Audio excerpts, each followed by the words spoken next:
this is something special. The first interview after the communist regime in Romania with the man, the myth, the legend, Mr. Paddlehands. And now for this interview, we're going to be focusing on mainly the relationship with Mr. Paddlehands and poor Cece.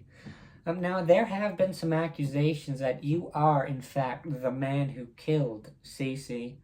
But we're going to get to that in a minute. For now, let's turn the time over to Mr. Paddlehands to talk about the relationship he had with Cece.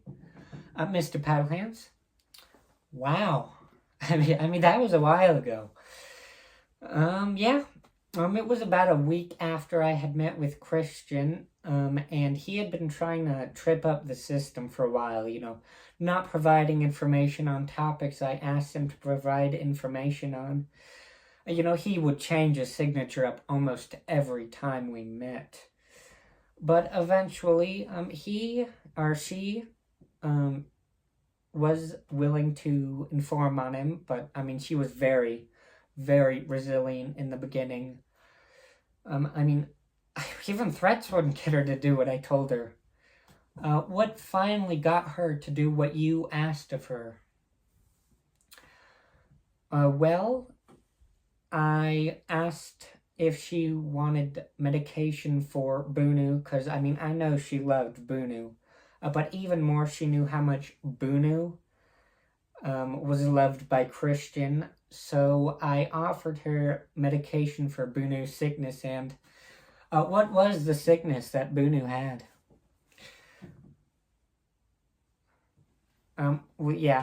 So the Seku was meeting up with them. And I had heard that, the Seku just poisoned his coffee. Alright, now back to what you were saying about your relationship and the first time you met with Cece. So I offered medication for Bunu, but I think what really was the icing on the cake was when I offered her a passport to leave the country.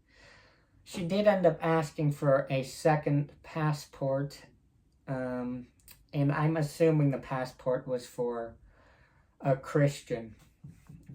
Dang, that is some cold-hearted betrayal. But hey, it worked. It worked. Let's take a minute to look at the recruitment report you made of Cece, shall we?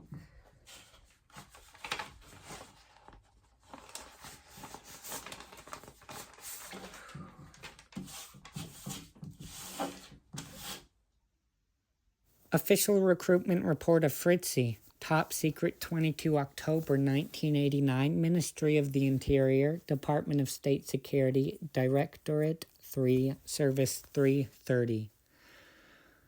For the informative supervision of Romanian student Christian Florescu. Target name Oscar. Cece is sister to Christian Florescu, 17. Therefore has access to gather information on him. Cece is best described as rebellious to the regime, loving to family, and interested in leaving the country. She was observed today by me in engaging in illegal talking out against the Seku and leader Ceausescu. Cece appeared wary, but agreed to provide information as Fritzy when medication for her grandfather and 2 passports to leave the country was presented as an option.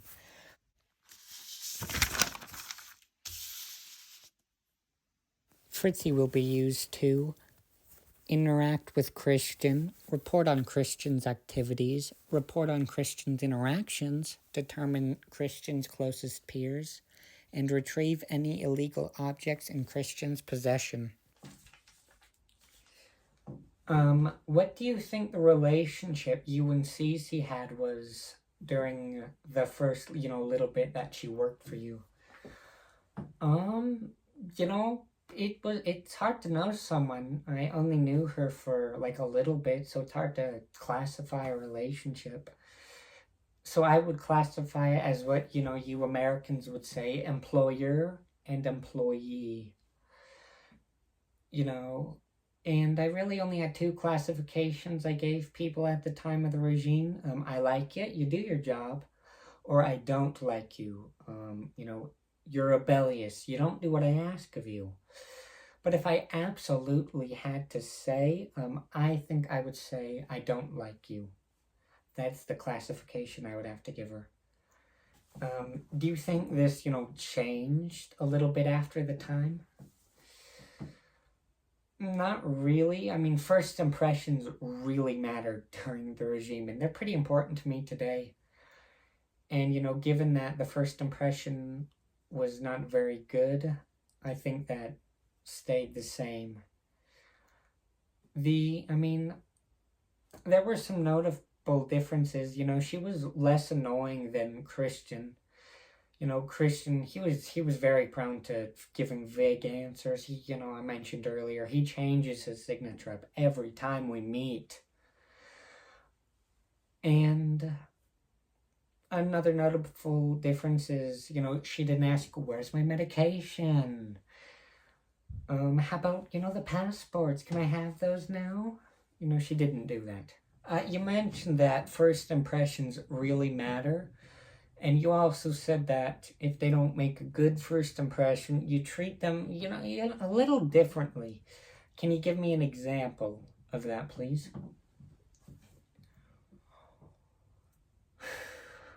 Well, I can tell you it's a lot different than we're talking now. Since we're on the topic of Cece, I'm going to use her as an example. I put up a wall between us. I told myself I'm not going to let this girl manipulate me if she ever tries. Thankfully, she never really tried to really manipulate me. And I also, I would raise my voice just a little bit every once in a while to gain control of this situation. All right. Yeah, and what do you think that Cece would classify the relationship is? For obvious reasons, we can't ask her. No, with that sad day. Again, we'll get to that later. Stay tuned.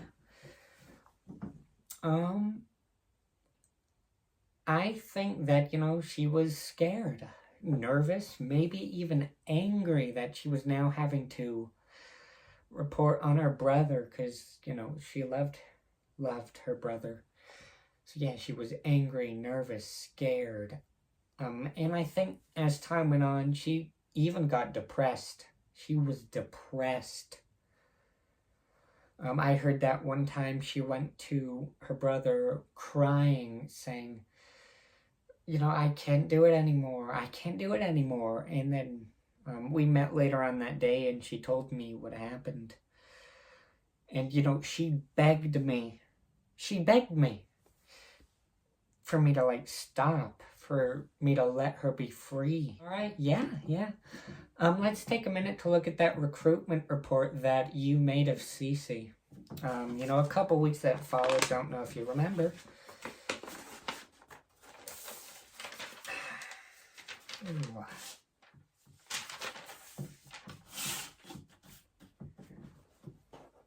Official report, top secret, 22 December 1989, Ministry of the Interior, Department of State Security, Directorate 3, Service 330.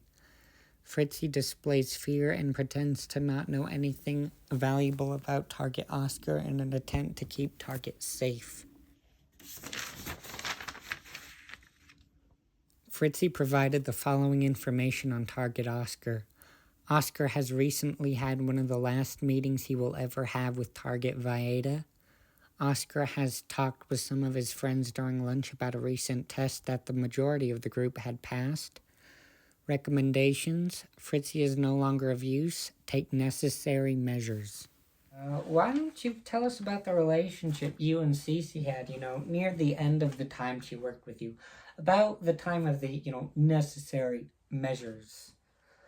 Yeah, so, during that time, she got a reserved spot on the I don't like you list at all. And what I meant by necessary measures is what you Americans would call getting fired, like from a job.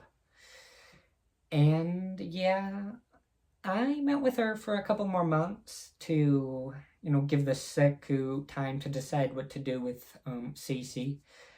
And, during this time, I, acted differently around her. I was careful with what I said to her. Yeah, I was nicer to her, like a lot nicer. It was kind of crazy. Yeah, and speaking of Seku deciding what to do with poor Cece, what did end up happening to her?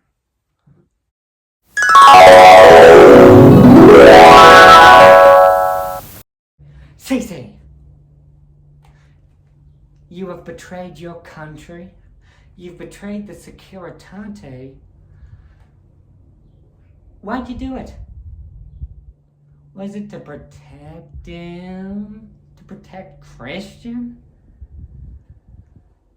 You are being charged with attempting to obtain a passport to flee the country. You are being charged with fleeing and resisting a Securitate officer. You are being charged with speaking out against your country. You're sentenced to death.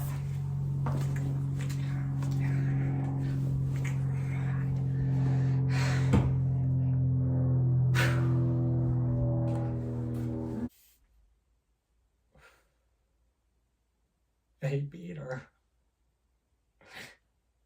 I had nothing to do with it. They beat her like they did with Boar. Who knew? He said they were making him family tradition. To beat them all. They're all gone. One by one.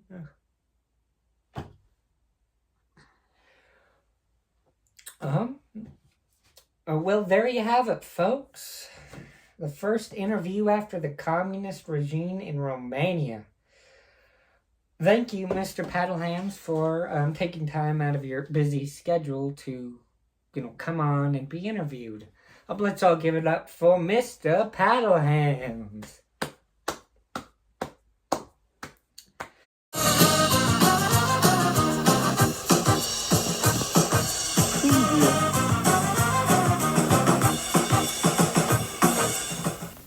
Hello, ladies and gentlemen. I hope you're all having a wonderful day. And today's announcement from Radio Free is about the ongoing case between the state versus Paddlehands.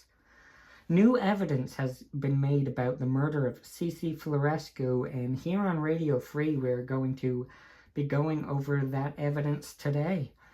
A man today had his residence searched by local authorities, and it was discovered that he had lost files about the communist regime in Romania. And in those files, a now crucial piece of evidence against Paddlehands has been found. I'm going to read you a document that they found for you. Official report, top secret.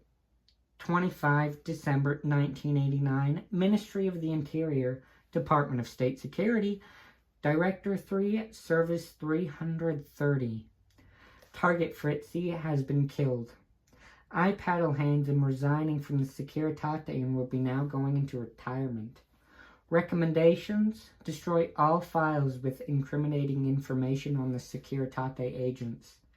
Signed, Paddlehands. That's all we have for you now, and it's not looking good for the case between Paddlehands, but as authorities dig through more files, who knows what evidence might come up. But we will be here covering it. Thank you for listening. Radio Free out. That's life.